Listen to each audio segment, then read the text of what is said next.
tell us a little bit about yourself? Yep, my name is Jessica Koslow. I have this restaurant that we're sitting outside of, Sqirl, here in Los Angeles. It's a breakfast and lunch spot. And we have a dinner restaurant called Tell with a 3-acre farm opening in Los Angeles next year. It's exciting. It is exciting. When or how did you find out that you wanted to become a chef?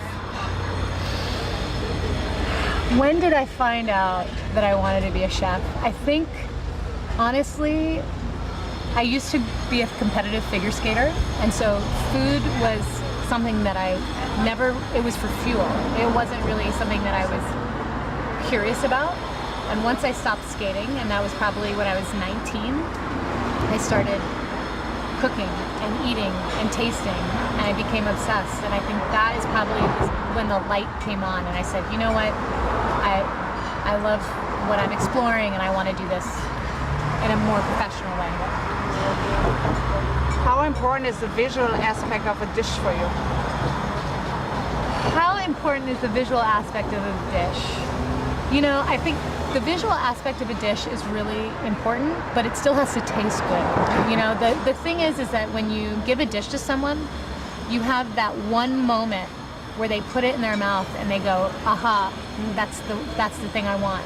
And that's the only moment we have. So it better look good, but more importantly, it better taste good. Is a chef an artist?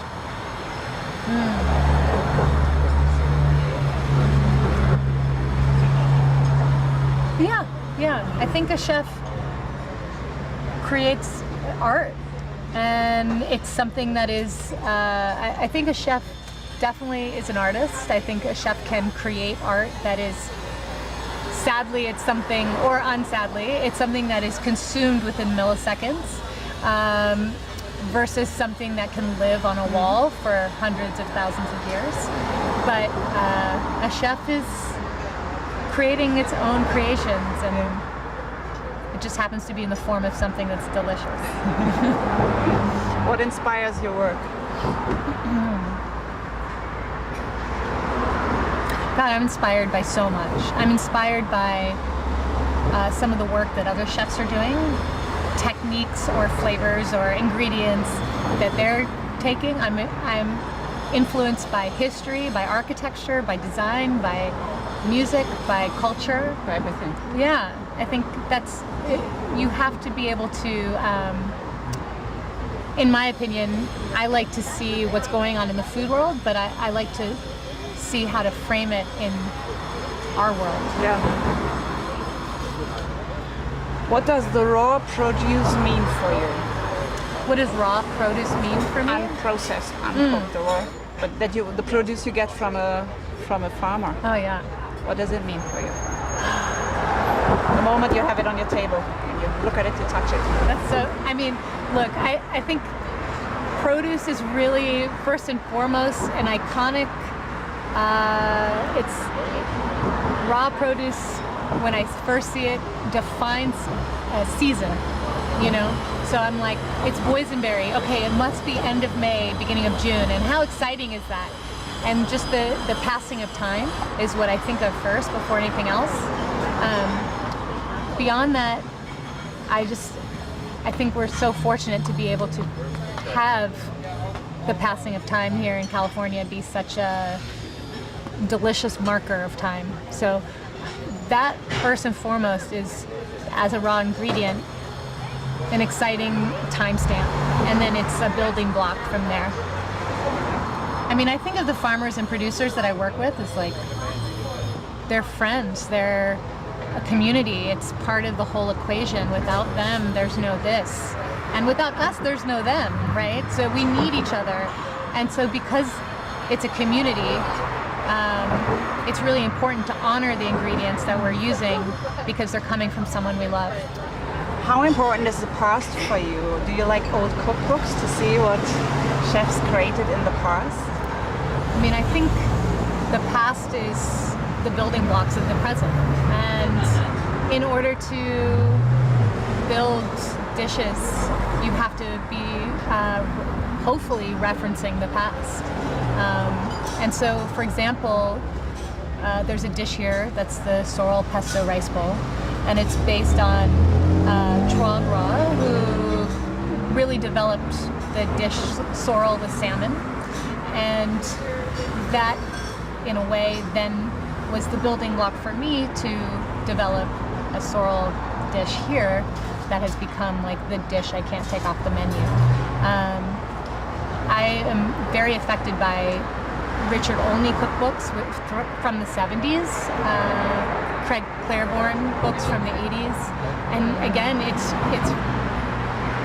really beautiful to see how far we've come in our culinary pursuits, but at the same time, how there were very similar dishes, just it so happened to be 20, 30, 40 years ago. No, the message of Sqirl, you know, we started as a jam company, squirreling things away from the farmer's market that to give an idea of a season, but maybe later. So it was a perfect Blenheim apricot that we canned in July, but somehow you're eating it in December, to give you a reminder.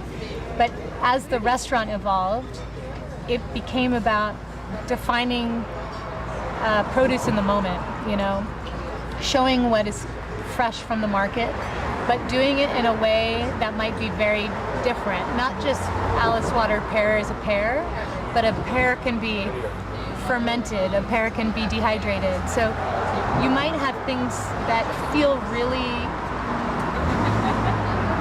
like normal, like things that you might have had in your life, but they'll taste or they'll be presented in a way that you might have never had it before.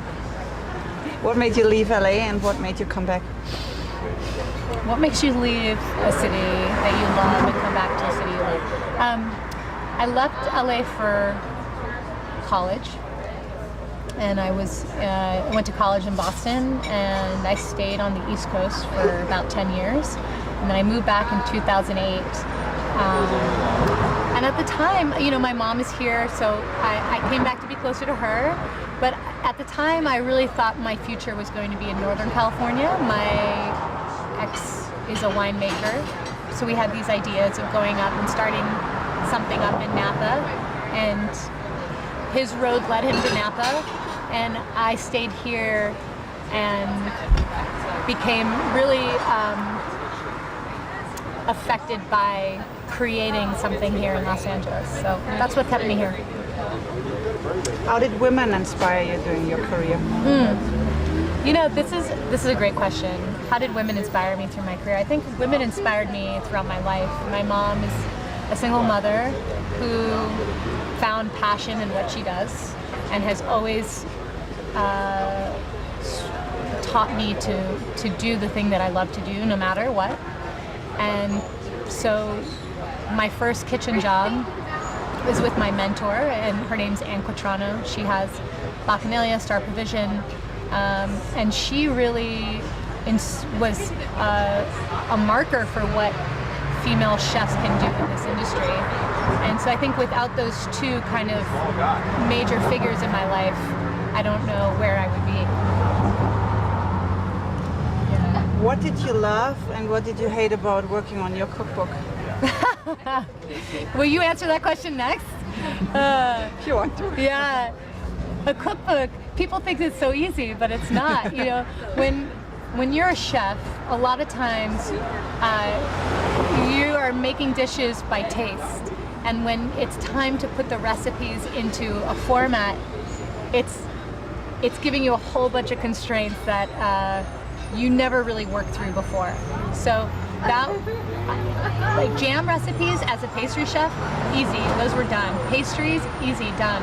But all the savory portions of the cookbook, having to really format to be a recipe that worked, took time, because those were dishes that we thought we had locked down in here, and so, you know, at Sqirl.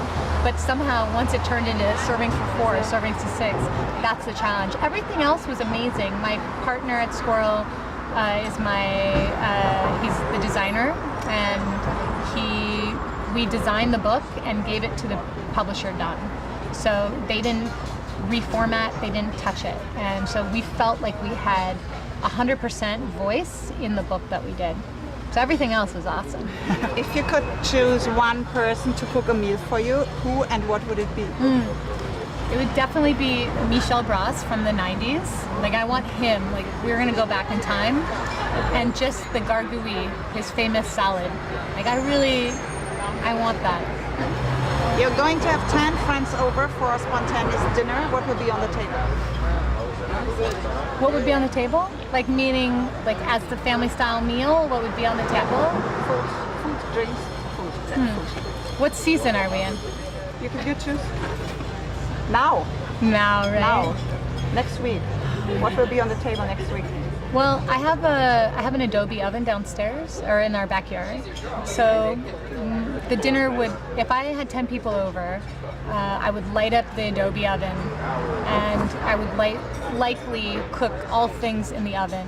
So we would have some sort of fluffy bread that's coming out of that oven. We'd have a number of different schmears. Like, I'm a big schmear person, so anything, and schmear meaning like a dip, anything that I can really sop something up with.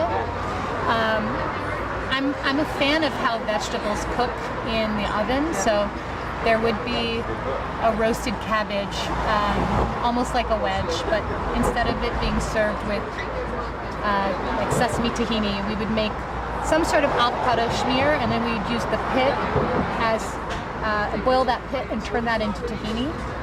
So, you know, figuring out ways to use everything all in one bit.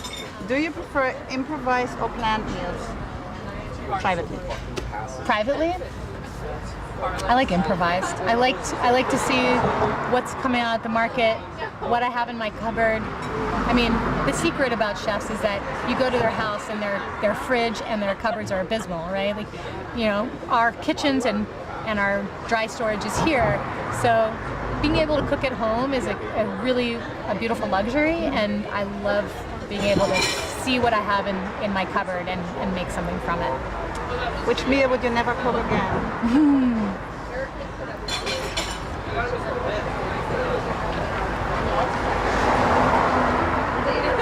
Never say never. Never say never cook a meal again. So, Always a time to try and make it better.